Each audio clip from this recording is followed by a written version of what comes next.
अस्सलाम वालेकुम, कैसे हैं सब लोग। आज मैं आप लोगों के लिए चिन्योटी कुन्ना की रेसिपी लेकर आई हूँ।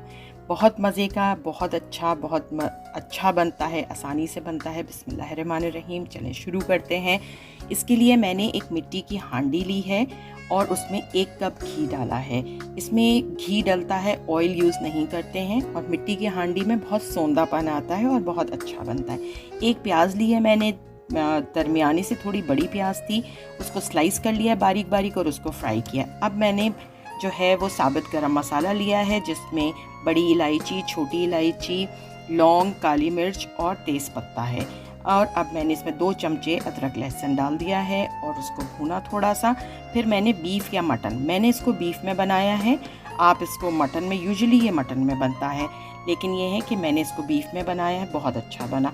तो उसको थोड़ा सा सौते करेंगे। 1 टेबल स्पून भर के इसमें हल्दी डाली मैंने। इसमें धनिया पाउडर जाएगा 2 टेबल स्पून। इसमें जो है धनिया पाउडर 2 टेबल स्पून डालने के बाद लाल मिर्ची जाएगी 1.5 टेबल स्पून के करीब। और ये ज़रा अच्छी तेज़ कलर वाली अपने मिर्ची इस्तेमाल करनी है इसके अंदर। नमक इसमें 1 टेबल स्पून है। मिर्ची और नमक आप अपने हिसाब से इसके अंदर एडजस्ट कर लेंगे।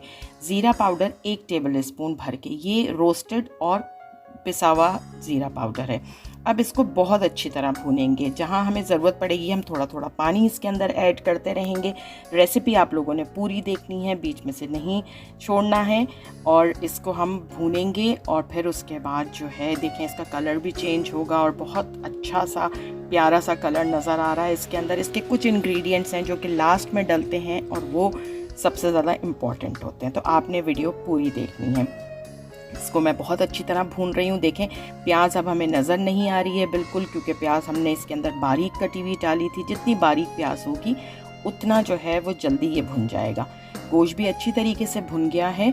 इसमें अब हम जो है वो 3 से 4 कप पानी डालेंगे। इसमें यखनी भी डलती है, पाए भी डलते हैं, लेकिन मैंने यखनी और पाए नहीं डाले हैं। आप इसमें नली भी डाल सकते हैं, उससे और टेस्ट अच्छा हो जाएगा, या सिर्फ नलियों का अलग से आप इसके अंदर स्टॉक बना के भी डाल सकते हैं। अब मैं इसको आटे से कवर कर रही हूँ, इसके सारे किनारों पे आटा लगा रही हूँ, क्योंकि हमने इसको इसी की स्टीम में पकने देना है। इसका जायका इसी की ही स्टीम में बनता है।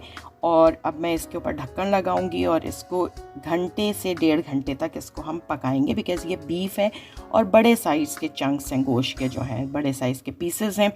इसको बहुत अच्छी तरीके से हमने पकाना है। कलर कितना खूबसूरत आ गया है। इसको ताज़ा ताज़ा बिल्कुल तंदूर की रोटी के साथ खाएं, बहुत मज़े का लगता है। इसको गार्लिक नान के साथ खाएं, बहुत मज़े का होता है। एंड अब इसको हम जो है कवर कर देंगे, 1 से 1.5 घंटे तक पकाएंगे। चेक करेंगे कि इसका गोश्त टेंडर हुआ कि नहीं हुआ। तो अब मैं इसको चेक करूँगी और ये जो इसका जो गोश्त है ये बिल्कुल टेंडर हो गया है, क्योंकि बिल्कुल अगर हम इससे ज़्यादा इसको गलाएंगे तो इसकी गोश्त जो है वो बिखर जाएगा। 3 टेबल स्पून मैंने इसके अंदर वाइट आटा लिया है, उसको पानी में डाइल्यूट कर लिया है। उसी में 1 टेबल स्पून मैंने गरम मसाला डाला है।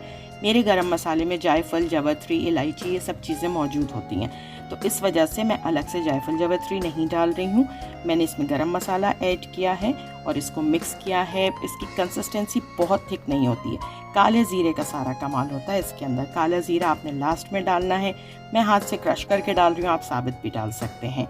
अब इसको आप भी जल्दी से बनाइए, फैमिली को सर्व कीजिए, ख़ुद भी खाइए, बहुत टेम्पटिंग बनेगा इंशाअल्लाह ताला। मेरे चैनल को सब्सक्राइब करें, लाइक करें, कमेंट करें और शेयर भी करें।